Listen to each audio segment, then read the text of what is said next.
3,000 years ago, in what is modern-day Lebanon, lived one of the most sophisticated people of the ancient world, the Phoenicians. At its height, the Phoenician Empire rivaled the great civilizations of ancient Egypt, Greece, and Rome. But is there a dark side to this enigmatic people? Many archaeologists and historians believe they also sacrificed their own children in horrifying religious rituals. We have this massive, very dramatic rite taking place in the dark, involving the cutting of the throat and bloodletting, accompanied by musicians. The Phoenicians had a sacrificer, someone who was especially adept with the knife and could slit the throats very effectively. A blood sacrifice on the altar, accompanied by the actual cremation on a funeral pyre. Did these blood-curdling rituals actually take place? Other scholars dismiss the stories as an ancient smear campaign. In reality, child sacrifice never existed. It's a tale invented by the many detractors that the Phoenician civilization has had during the centuries. Starting from the Greeks, then the Romans, all the way up to the 20th century.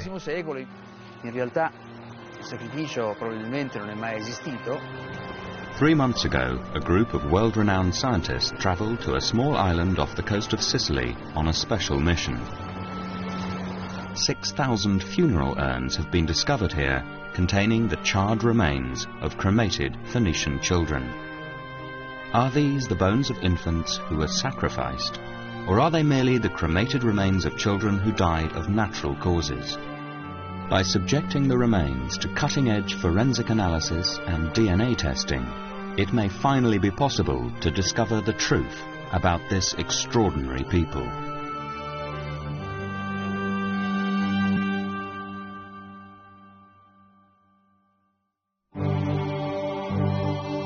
Called the Canaanites in the Bible, the Phoenicians established a vast maritime empire, sailing all over the Mediterranean, trading gold and silver, olive oil and fine wine. Phoenician settlements have been discovered in Sicily, Spain and Cyprus.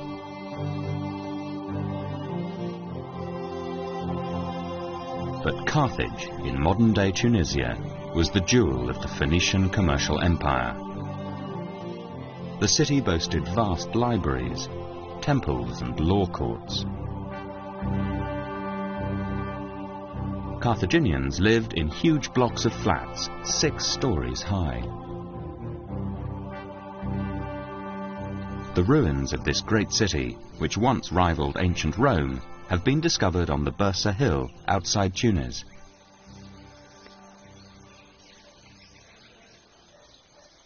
American historian Glenn Marco was commissioned by the British Museum to write the first major study on the Phoenicians for 30 years.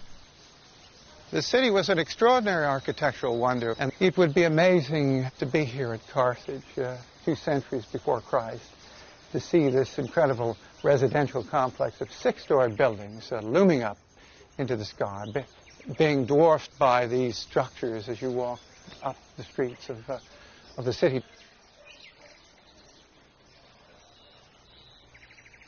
We're at the basement level of one of these massive 6-story apartment complexes that the Carthaginians built on the Byrsa slope.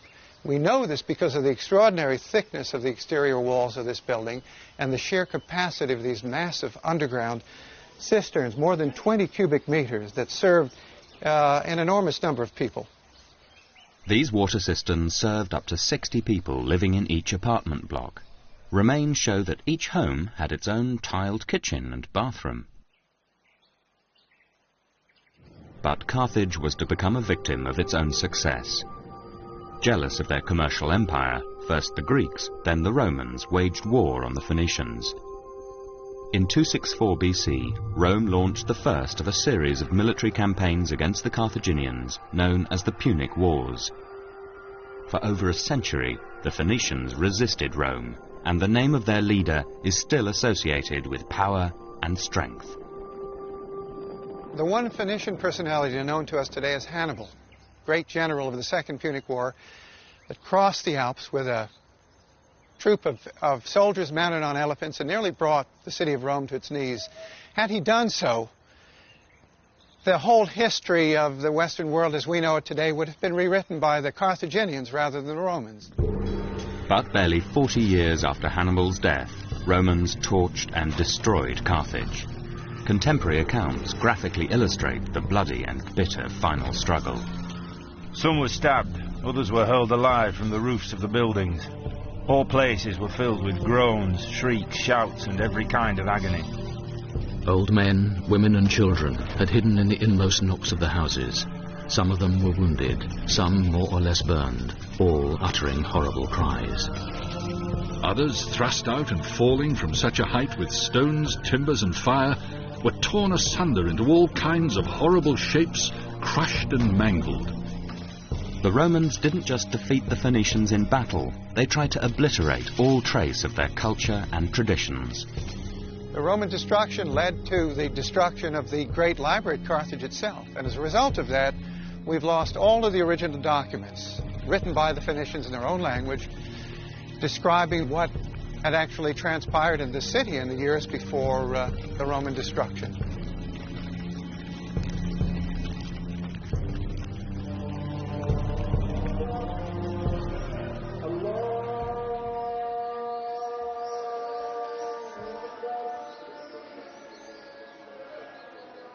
Out of the ashes of the Phoenician defeat rose the mighty Roman Empire, which spread through North Africa and much of Europe. This monumental amphitheatre at El Jem near Carthage towers over the Saharan desert, just as Roman accounts dominate our view of antiquity. History is written by the victorious, and virtually everything we know about the Phoenicians comes from their enemies, first the Greeks, then the Romans. They wrote of fanatical and bloody religious practices. During the height of one orgiastic rite, Phoenician men sometimes castrated themselves in an attempt to emulate their goddess Astarte. Astarte was a goddess of fertility and famous across the ancient world. Perched high on a mountain, Erice in Sicily was once the site of a shrine to Astarte. According to the Romans, behind these walls, the Phoenicians practiced a ritual of sacred prostitution. This Norman castle was built on the site where, in Phoenician times, the vast temple to Astarte stood. Gaia Savario is the author of a book about the Phoenicians in Sicily. This is an extraordinarily mystical place. People flocked here from all over the Mediterranean. It was kind of Lourdes. And this was a place where sacred prostitution took place. And the prostitutes were girls from what we would say good family, offering their virginity to the goddess Astarte. According to Roman and Greek historians, it was common practice among Phoenician aristocrats to bring their virgin daughters to the temple when they reached the age of puberty. The girls had to go to the temple of Astarte and stay there and be lain with strange men. The high priest would then force them to have sex with visiting foreigners, who paid the temple handsomely for the privilege. The stranger was viewed as an emissary from the gods. After intercourse, the girl had made herself holy in the sight of Astarte and went away home. So these very young girls were actual prisoners until they were deflowered. So the pretty girl could get home quite quickly after giving up their virginity, while the ugly one had to wait to be picked up. According to Greek and Roman accounts, sacred prostitution took place in Cyprus, Tunisia, and Sicily. They claimed the Phoenicians exported their grotesque religious practices as they sailed across the Mediterranean and beyond. But the classical writers did praise the maritime prowess of this merchant race. The Phoenicians were the first to use the stars for navigation. The Phoenicians were the first to circumnavigate Africa. They sailed from Egypt, and it was not until the 3rd year that they returned. This Phoenician ship the only one of its kind to be excavated, reveals their revolutionary shipbuilding technique. 3,000 years before IKEA, the Phoenicians produced prefabricated vessels, which were transported in sections across their empire.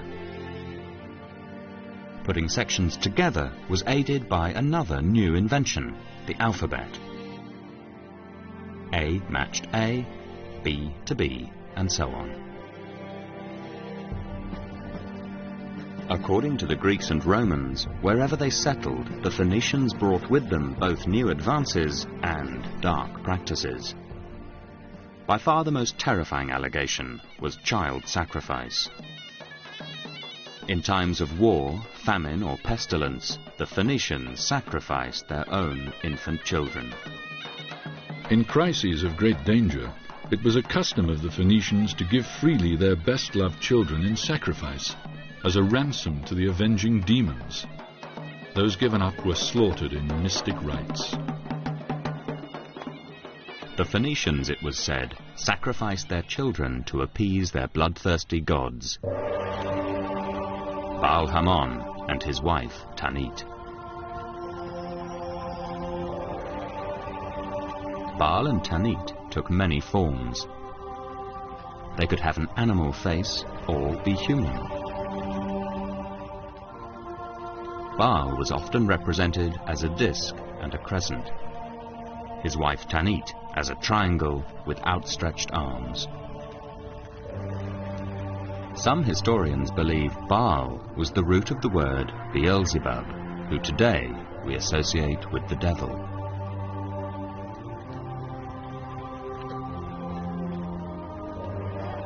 According to the Greek and Roman accounts, the ceremony of child sacrifice began with the parents handing over their baby to the high priest to be anointed with perfume and oils.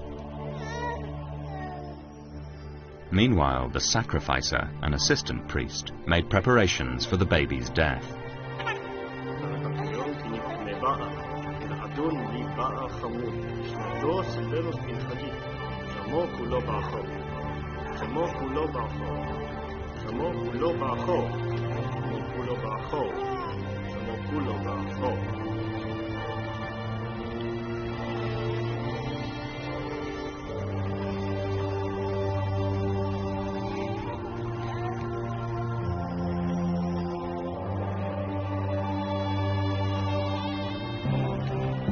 The priest carried the baby at the head of a procession to the sacrificial altar in a sacred precinct known as a tophet. These grinning masks have been found in Phoenician sites.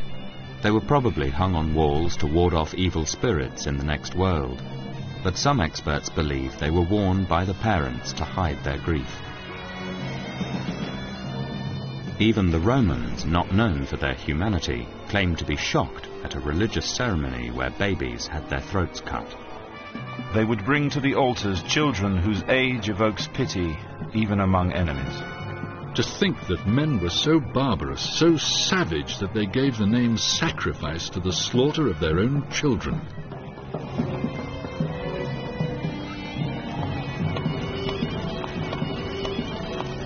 Some accounts imply the dead baby's face was covered with a grinning mask before it was thrown onto the funeral pyre.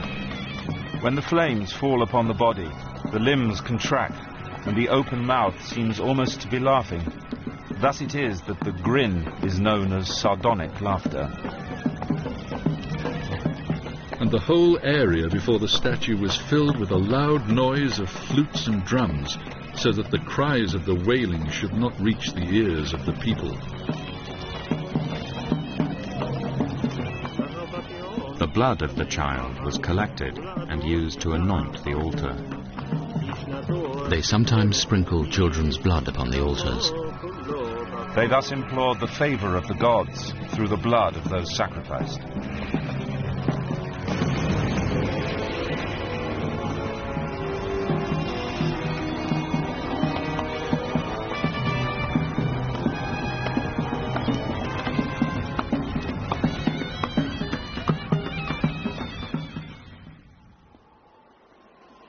The quantity and detail of the Greek and Roman accounts of child sacrifice meant that for hundreds of years they were generally accepted as fact. But in the 19th century, historians increasingly began to dismiss these ancient sources as biased and unreliable. It's a debate that has continued to this day. Professor Piero Bartoloni has spent years studying the excavations in Carthage. He's internationally recognized as a world authority on the Phoenician civilization. In realtà il sacrificio probabilmente non è mai esistito, poi quindi è evidente che una In reality, child sacrifice never existed. It's a tale invented by the many detractors that the Phoenician civilization has had during the centuries, starting from the Greeks, then the Romans, all the way up to the 20th century. While it's clear the Phoenicians were not well loved among Greek and Roman peoples, it would be very difficult to just toss aside all of these citations and say they're completely tendentious and have no rooting in actual fact. The academic debate intensified when archaeologists excavating Carthage uncovered this Tophet, a Phoenician sacred precinct. Underneath these standing stones, similar to gravestones, were thousands of urns containing charred remains of human infants. Many believe this could be the site where the ritual sacrifice of children actually happened. You might wonder why a sophisticated people, among the most sophisticated in the Mediterranean or even the world at that time, would have indulged in such a barbaric practice of child sacrifice. And I don't pretend to have all the answers, but I do think they did practice child sacrifice on an institutional level. Professor Larry Stager of Harvard University led the international team that fully excavated the Carthage Tophet in the 1970s.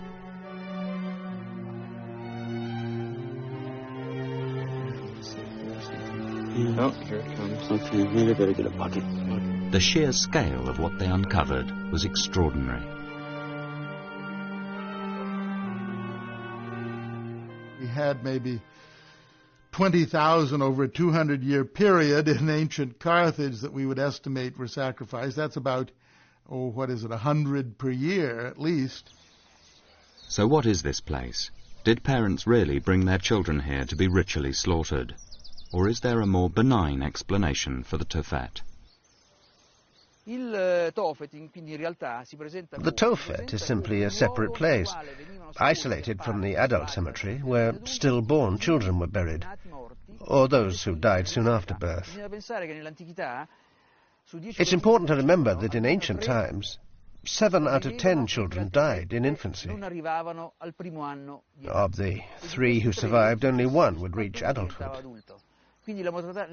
So infant mortality was extremely high, and these dead children were buried in an honorable way to appease the gods and to help propitiate another birth.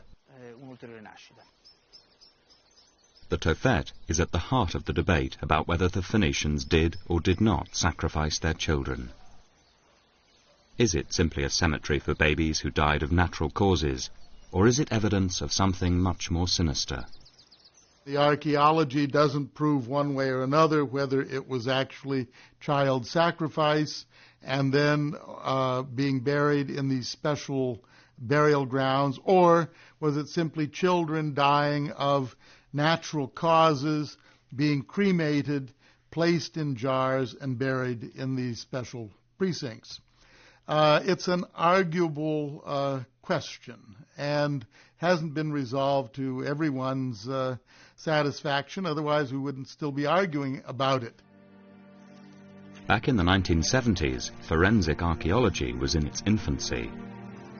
But now, new scientific techniques may finally be able to settle the argument once and for all. What we are able to do today is quite a bit more than we could have done 20 years ago when analyzing what are probably the most important elements of this archaeology, namely the physical anthropology, the bones of the cremated or burnt children. In the last 3 months, scientists in Britain and Israel have been using cutting-edge forensic techniques to analyze the charred remains of the children buried in the Tophet. The race is now on for a result.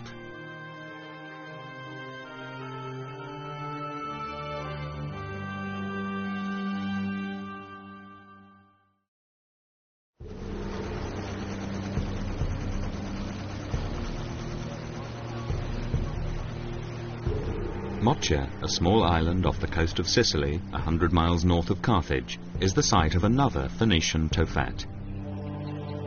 It could hold the key to the question of whether or not child sacrifice was actually practiced by the Phoenicians. Earlier this summer, Glenn Marco and a group of leading scientists headed off to Mocha to try and resolve the issue once and for all.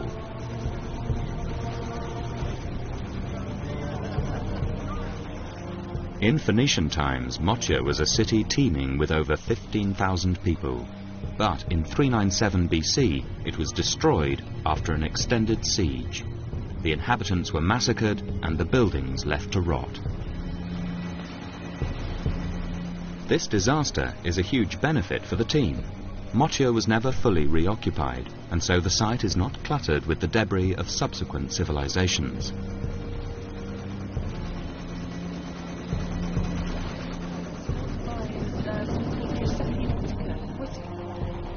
This site is significant, first of all, because in contrast to all of the other cities that the Phoenicians occupied, which were always in such amazing locations that they were built upon by the Romans and peoples after them. Because of the remarkable condition of the site, we have a number of complexes that are completely preserved. One of them is the Tophet. Like the Tophet in Carthage, archaeologists discovered a large walled precinct in Mocha. They excavated 6,000 clay urns, once again filled with charred bones. The thousands of urns discovered on the island are now in storerooms under lock and key. The hope is that by investigating their contents, the scientists will reveal the secrets of the Tophet. Dr. Charlotte Roberts is a biological anthropologist. She hopes to discover remains that are sufficiently well preserved to indicate whether the children were healthy or diseased. If they're diseased, then it's likely the Tophets are ordinary cemeteries for children who died from natural causes. But if they're healthy, then perhaps they died in some unnatural way, possibly in a sacrificial rite. A normal skeleton would make her task relatively easy, but these remains were cremated 3,000 years ago. Here we've got one cremated individual, we assume. And if I just gradually tip this out on the table, you can probably understand the problems I'm faced with when it comes to doing an analysis of this sort of material. The first thing is it's really fragmented, and there are lots and lots of fragments. Charlotte's first task is to confirm that the bones are indeed from infants. Here we've got what looks like a rib from a baby. And here I think we've got part of the mandible, the lower jaw. Here, yes, this looks like part of the skull, something called the petrous part of the temporal bone. These are the ones that survive quite well in cremation. As Charlotte picks through the bones, she makes an unexpected discovery. Here's a bit of pelvis, which I think is from a sheep or a goat. Here's another animal bone, again probably from a sheep or goat. And this big chunk is also animal bone. And there are different ways of identifying human from non-human. The outer layer of the bone here, which is called the cortex, tends to be more dense and often thicker than a human bone. Many of the Carthage urns excavated back in the 1970s also contained a mixture of animal, bird and human bones. But why? The evidence can be interpreted in totally different ways. There's no dispute that the Phoenicians sacrificed animals in the Tophet. So one theory is that the animals and children were sacrificed at the same ceremonies. The result was that their cremated remains got mixed up on the funeral pyre and therefore in the urns. Sometimes we get bits of the animal or bits of the human together in the same jar, and it's unlikely that this is an intentional interment in the jar, but just an accident of scraping off the pyre. But for other academics, it's no accident. They believed the Phoenicians deliberately sacrificed birds and animals when they cremated newborn babies who had died of natural causes. Inside the urns, mixed up with the children's bones, we also find the bones of small animals which were sacrificed during the cremation ceremony. The sacrifice of these small birds or lambs was meant to accompany the child to the other side, to the next life. This might explain the urns with mixed remains, but many of the Carthage urns only contained animal bones.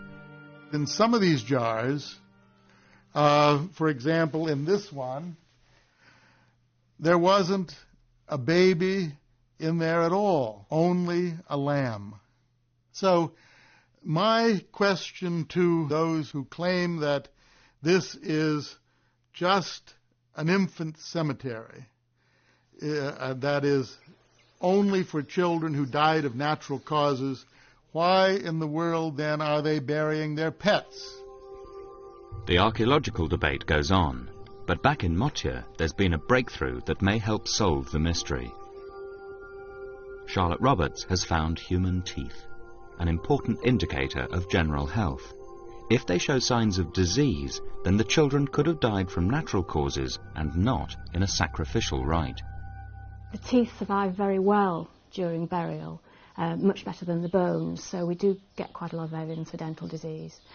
What we term metabolic diseases, so disorders of normal metabolism, things like anemia, rickets, vitamin D deficiency, scurvy, vitamin C deficiency. Metabolic disorders could affect dental development, so Charlotte uses the microscope to look for defects in the enamel. After careful scrutiny, she's prepared to reach some conclusions.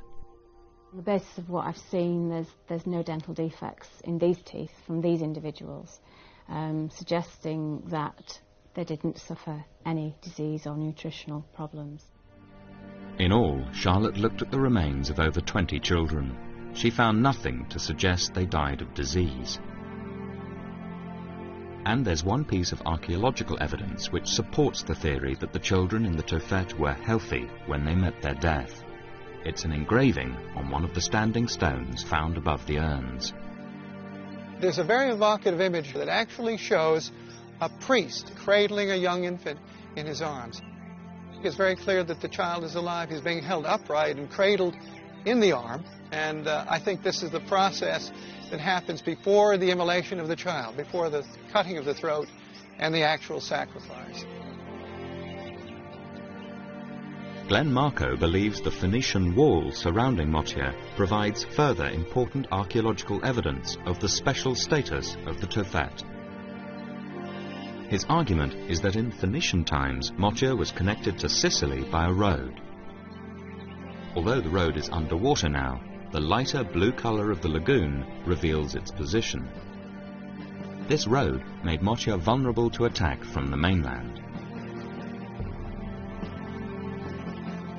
In the 6th century BC, this defensive wall was hastily constructed around the island when the Greeks declared war. Now the wall itself, because it hugs the contour of the island, cut across the cemetery which lies to our west, and that wall literally bisects the cemetery itself. To save time, the wall's builders took the easiest route, even though it meant cutting across the cemetery. However, when they came to the Tophet, they took the trouble to build around it. Why? The implication of this, of course, is that this was a very sacred, hallowed ground. What we have is not a cemetery for children that died from natural causes, but a very sacred precinct of ritual child sacrifice. Glenn Marco may be right, but he admits that only unambiguous scientific evidence will prove conclusively his belief that ritual child sacrifice actually happened. I think the evidence that would really settle this debate over child sacrifice versus natural burial would be the evidence of the age of the children cremated. The age of the children when they died is critical because Professor Bartoloni maintains that the Tophet is simply a special cemetery for infants who died from natural causes. Nella realtà, il Tophet che cos'è? So, the Tophet, what is it? It's an open-air space where Phoenician children, either stillborn or who died soon after birth, were buried.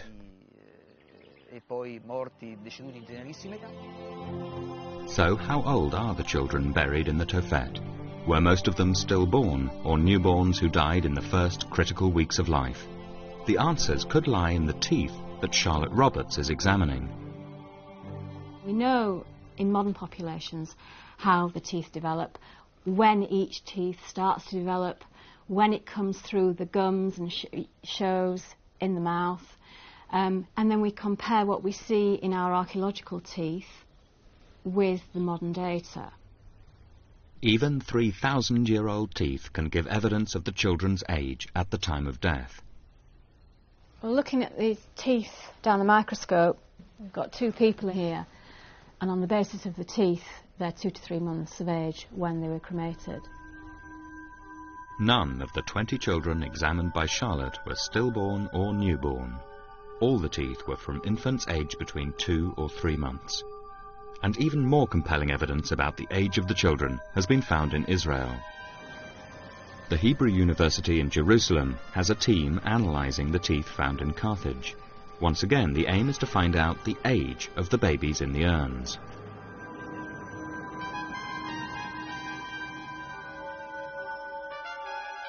Last month, the preliminary results on 20 tooth samples known as tooth germs came through. So far, none of the babies were stillborn. And here, this is the germ. It's the first baby molar, the first deciduous molar, and this is the crown, only about half formed. This suggests that this infant was aged 1 to 2 months when it died. Other children found at Carthage were much older. And if I take out this tooth germ, this is the tooth germ of a first permanent molar, and here you can see that the crown is about 2/3 formed. That indicates that this child was about 2 years old when he died or was sacrificed.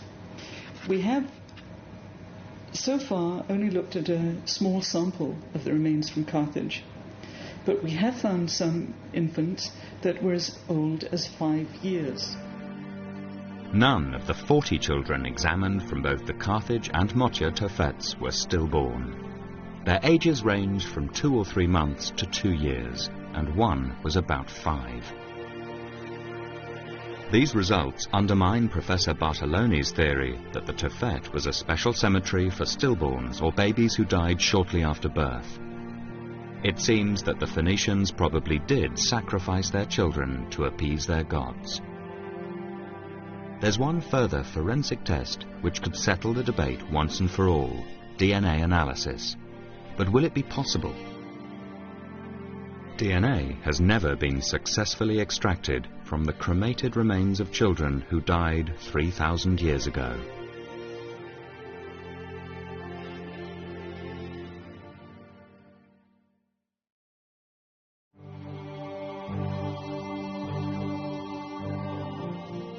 What sex were the babies in the Tophet? According to some of the biblical and classical accounts, it appears they were boys.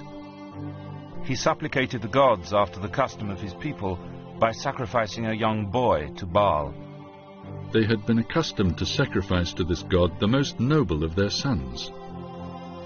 But some scholars have questioned the accuracy of these translations. Sometimes it referred to boys, but I think that's a generic term for children as a whole. But there's certainly no references at all to young girls being involved in the sacrificial process. If the babies died of natural causes, there should be an approximately equal number of boys and girls in the Tophet. But if the babies in the urns turn out to be all boys, the case for child sacrifice will be proved beyond doubt. DNA tests could provide the answer. Now with the new DNA analyses, we should be able to determine whether or not it is a male or a female that is being sacrificed.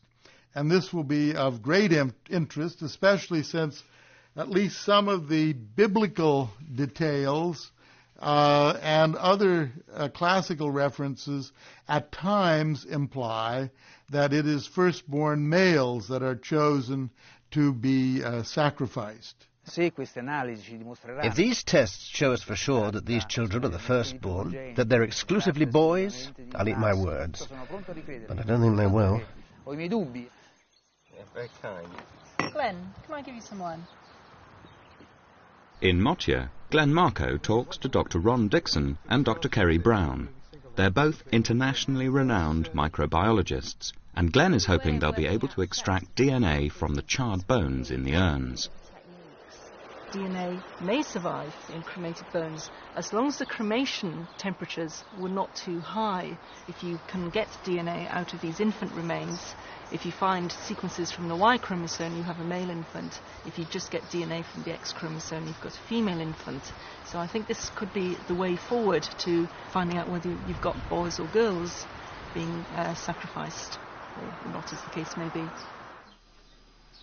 In the museum storeroom, Ron Dixon collects the samples he and Kerry will need to establish the sex of the cremated children through DNA analysis. The human bones that have best survived the cremation process are the ones most likely to contain ancient DNA. These are going to be taken back to Britain for analysis. Oh, it's a nice bit of skull there.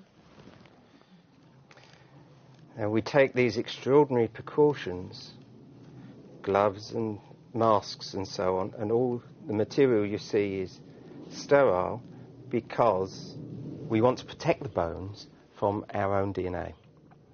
We produce DNA on our skin and we could well contaminate these.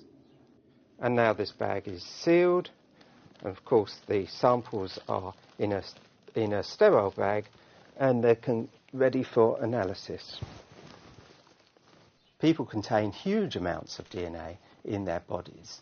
And if you could unravel the DNA from the billions of cells that we normally contain, then that DNA would stretch to the sun and back 129 times.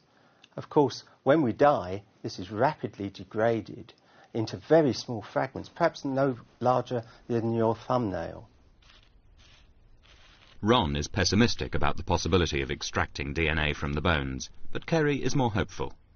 These bones are about 3,000 years old. DNA has been isolated from bones as old as 30,000 years, famous case being that of a Neanderthal from the Caucasian mountains. So I think these bones are well within the time frame for DNA survival, although degradation of DNA occurs very rapidly after death. After a certain amount of time, it seems to stabilise and remains pretty constant. I think the problem with this material, as you can see, it's very fragmented, it's cremated, and I think that it really would be a long shot if we could get survivable DNA to do our sex tests on this material. They're not insurmountable problems. We do have techniques. It would be time-consuming, but given the time and the money, it can be done, I think. Every cell in the body contains within it a 2-metre strand of DNA, a genetic blueprint for producing a human being. But shortly after death, cells rapidly lose this genetic material. The DNA strands become fragmented and difficult for scientists to analyse.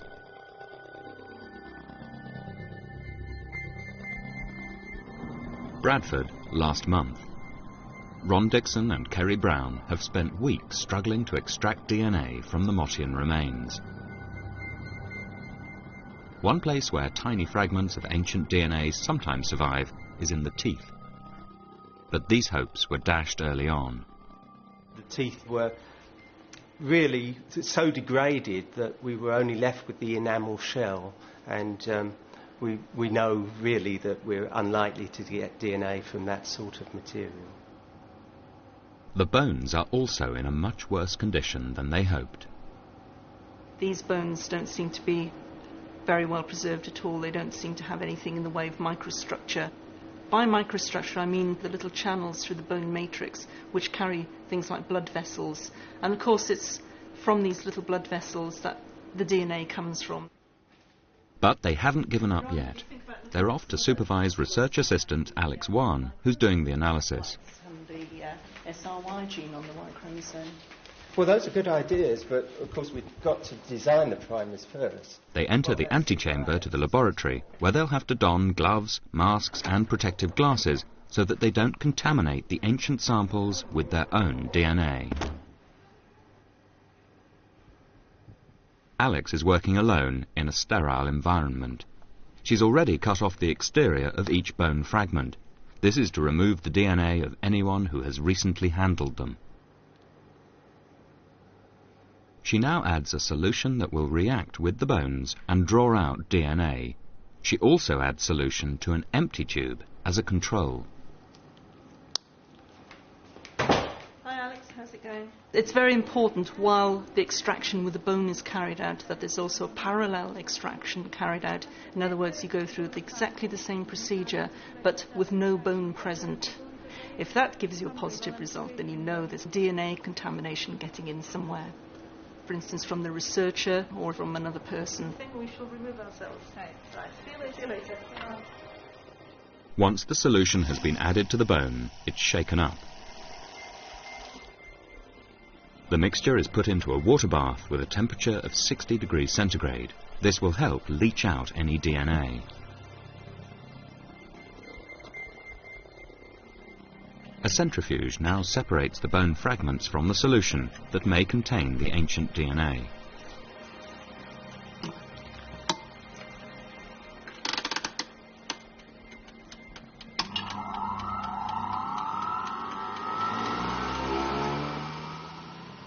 Another pipette is used to draw off this solution. This whole process has taken 24 hours, and Alex is finally left with just this tiny amount of clear liquid.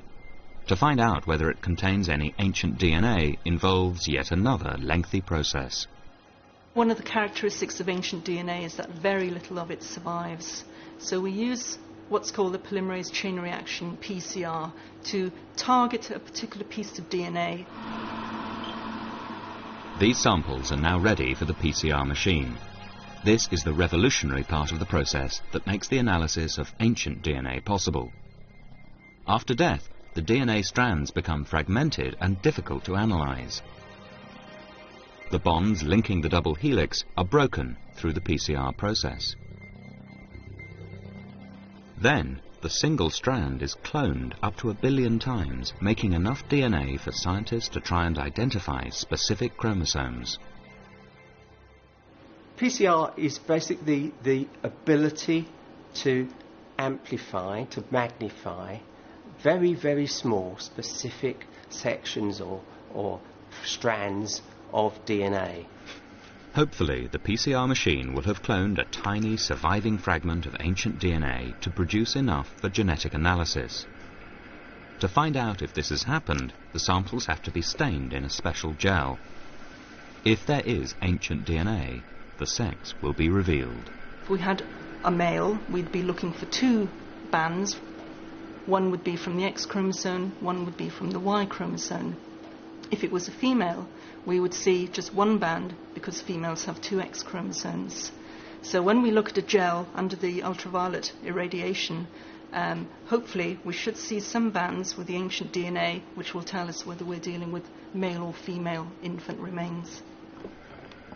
Alex runs an electrical current through the gel, which will develop the ancient DNA, if there is any. So far she's tried 12 times, unsuccessfully.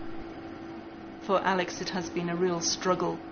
with the extractions and the PCR, running the gels to get results from these bones. So if she has succeeded in getting any results from these bones, I think that's a heroic effort on her part. Each attempt to extract ancient DNA takes 3 days. After 12 failures, Kerry and Ron are hoping attempt number 13 will be lucky. It isn't. We can now know, perhaps, that we really can't find DNA that will survive a cremation in this type of bone. But Alex persuades Ron and Kerry to let her have another go, while she repeats the process in Bradford. In Jerusalem, they have made a breakthrough. Pat Smith has managed to extract tiny ancient DNA fragments from the Carthage babies. We do have some preliminary results. They show 2 bands. 2 bands equals a boy, 1 band equals a girl. So it seems that, at least for the specimens we've looked at, we have boys. Obviously, we need to look at a very much larger sample before we can say definitely that the probability of girls being buried there was extremely low. If the babies in the urns found in the Motia Tophet all turn out to be boys, then science will have finally proved beyond doubt that the Tophets were sites of ritual child sacrifice. Back in Bradford, Alex is about to find out whether she's finally found ancient DNA and what sex it is. She's summoned Ron and Kerry for the moment of truth. Hi, I think you should come and look at this. You got something? Well, have a look and see. All right. Oh, yes. Oh, yes. Along with the ancient DNA, the gel also contains modern DNA from a man and a woman as a point of comparison. Yes, you've got the male, 2 bands from modern DNA. That's the female, modern DNA, 1 band. And that's the ancient DNA, and we see 1 band there, so... That's marvellous, and it's a girl! That's great. All So the it's a real... blanks have been blank here. It's a real result. Great. Well done. But it's a very disappointing result for the advocates of the child sacrifice theory. I don't want to make too much of that evidence until it's been further studied. And we continue to do more work on these bones because we're learning much more, even though it's now several decades since we did our excavations in Carthage. The Israeli team are now embarking on a massive study. Over the next 5 years, they hope to conduct DNA tests on hundreds of Carthage infants. If they find a fairly even mix of both boys and girls, Professor Bartolone will be proved right, and the Roman and Greek accounts of child sacrifice would be fiction.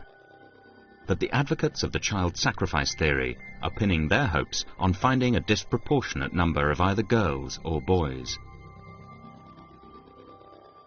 If we have a great predominance of young girls, this would fit in with the bias that we might have in the ancient world of young girls being undervalued by society, so that it would be easier and less painful for the family to sacrifice a girl than a boy. If the predominance are boys, then this would fit in with the notion of the supreme sacrifice of the young firstborn male. The absence of disease in the teeth and the age of the children analysed so far suggested that child sacrifice did indeed occur. But the discovery of a female child has thrown these findings into confusion. It may take several more years for science to finally discover whether there was children's blood on the altar.